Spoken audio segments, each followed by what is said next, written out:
As they race up towards the line. Russell's going along like a winner. With a photo finish between second and third. Oh, it was close.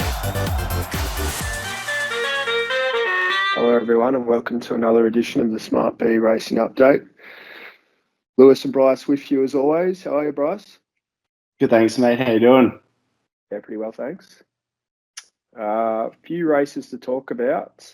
I think we've got 4 or 5 this week to talk about. I wanted to start on Friday, actually, on the synthetic at Ballarat.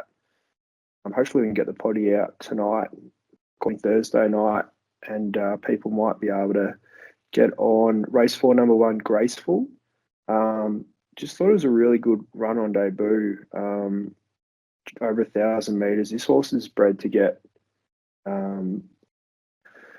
over a trip, got back and really rocketed to the line. On one rein, jockey dropped the whip, everything sort of went wrong. I thought it was a really good run in a race that looked an okay sort of maiden. I think, like, going back and having a look at its jump outs, it was pretty strong in its jump outs and did show a bit of speed. So I'm hoping from second up in trip they might opt to go forward and sit outside of the favourite, which is the 11, the McAvoy horse. And if they do sit outside the favourite, I reckon this horse can give this race a really good shake. I thought the 440 was a pretty solid price. Guessing you haven't had a chance to do the synthetic.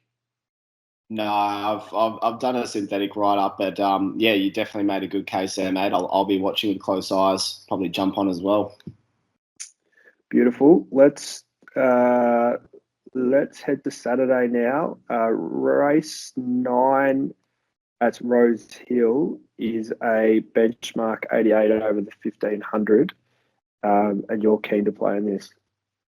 Yeah, I'm with Steely in this. I actually backed it last start because at $80, and if you watch the replay, it was really unlucky. Right. And it just, yeah, I thought it actually could have gone quite close, but I've been on this horse quite a lot throughout my career, and I just think it'll run a good race here, mate. Like it's down in grade and looks really well placed. So yeah, I think it'll run well. I mean, you go through its past runs, and it's been in open form for a lot of its career. So it finds a BM88.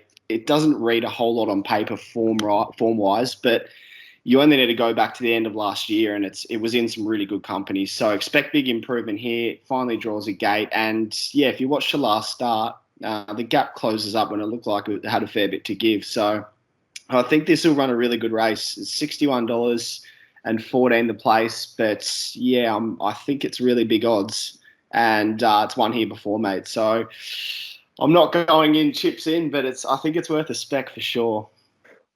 And the jockey Jay Barrett, I've not heard of him. Do you know anything about him? He goes okay. I've only seen him on a couple of rides. He's got a few winners, but I think he's quite young or quite new. I don't know a whole lot about him either. Yeah. At those odds, though, you're happy to, a little bit of a lesser class jockey at those odds. You're happy to sort of cop it, not so much on an even money pop. Yeah, that's it. Race one at Caulfield.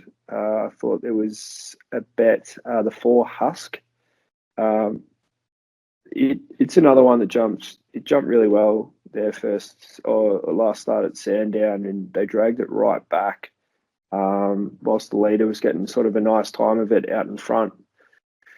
And I thought its work late through the line was really, really nice. It meets that horse better at the weights here, and from barrier 5, I just think he can settle much closer.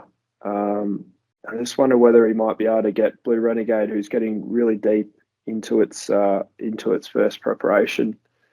There's a bit of support for it early, sort of in the 420 now, and I still think that's a sort of reasonable price. Have you done this race?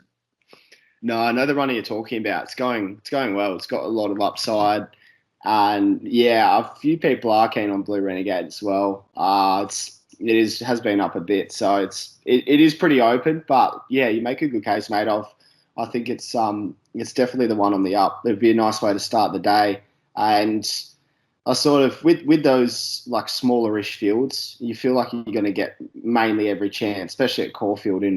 After scratchings, this has only got a handful of runners, so you're not too worried about getting bundled up with these kind of fields. So yeah, I don't mind betting in those races. Sometimes you get involved with the 15, 20 horse races, and you need a stacker like in running, don't you? 100%. And there's just a few reasons to be against that favourite, as I talked about. It sort of had an uncontested lead last start. It's now deep into its prep. Goes up to nearly 60 kilos. And then Huskers down there with the lightweight, good draw. So we'll see how we go. Let's finish up with race 8 at Eagle Farm, the Tats Tiara. And this has been a big go. Bella Nipotina. It's been sort of 280, 290, maybe better around when prices went up on Wednesday, and it's absolutely smashed into 210. I think the only other horse under double figures at this stage is SmartB, who's actually a really interesting runner. I think it started big odds in a Coolmore and ran second a couple of years ago. It was with Begg, now it's with Waller. Won pretty impressively first up in an easier race for Waller.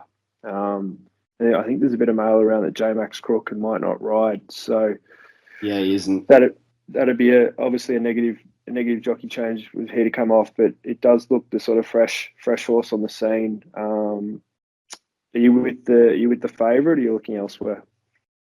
Oh yeah, I'll probably steer clear of that. But you're right. J-Mac I don't think he's riding. So yeah, it'd be interesting. Be a few placement rides with that. So I'm sure we'll find more, but I'm pretty sure that's correct. Perfect. All right. Race number 8 at Eagle Farm is the Tats Tiara. Bella Nipotina has been absolutely smashed in betting since prices went up. They bet $3, maybe a little bit better on Wednesday, and it's into sort of 210 now. SmartB's sort of an interesting runner here on the next line of betting. I think it ran second in a Coolmore as a 3-year-old at a big price for Graham Begg.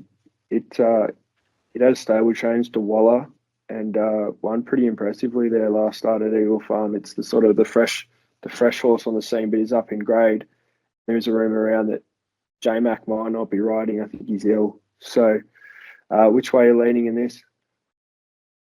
Yeah, was that in black colours, the one you're talking about? Was it black and red? Yeah, I do remember. Mate, I'm going to stick with Bella. I know the odds are quite short now, but I don't think the wide draw really matters. I mean, she's come from 17 last run. I was on her. I couldn't believe that she didn't win. She was trucking. And it was just a heck of a ride from Lloyd with 6 kilos less. So I've got to stick with her again from barrier 17. Going to need some luck, but she could sit 4 wide and still be right in the finish. But that being said, and I really do think this is a race in 2. I think it's you go with her or you go with the Danger, who probably won't have J-Mac because he's not riding. So, and Samana can run okay, but I really think this is a race in 2, mate. But yeah, I reckon Bella can take this out, and she definitely deserves it. She's absolutely as consistent as they come. Are you with anything in this?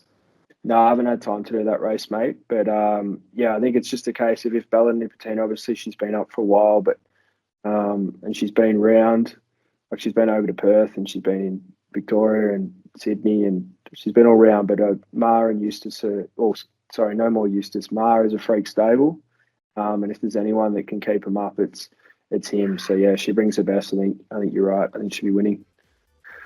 All right, everyone. Thanks again for listening, and all the best for this weekend. Thanks, mate. Good luck to everyone. Russell's going along like a winner. With a photo finish between second and third. Oh, it was close.